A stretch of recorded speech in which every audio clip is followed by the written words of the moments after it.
In his gravest warning yet about the risk of a nuclear conflict, President Biden saying Russian President Vladimir Putin's threats to use tactical nuclear weapons pose the greatest prospect of Armageddon since President Kennedy and the Cuban Missile Crisis. President Biden in an off-camera fundraiser saying he knows Putin well and that he is not joking when he talks about potential use of nuclear weapons or biological or chemical weapons. The White House quick to downplay Biden's remarks, saying the administration has seen no indication Russia is preparing to imminently use nuclear weapons against Ukraine. The State Department also walking back Biden's remarks.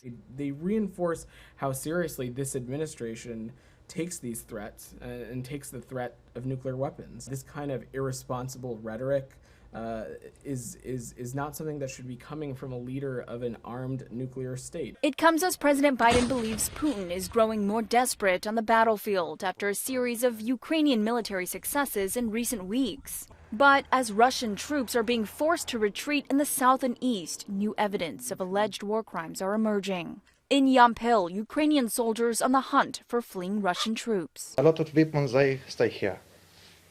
A lot of weapons.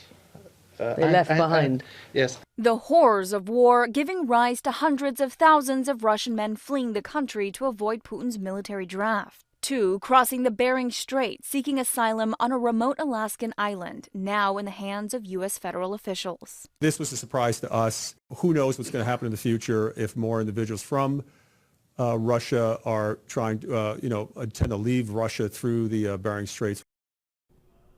Those two Russian nationals are now in the city of Anchorage being screened and vetted.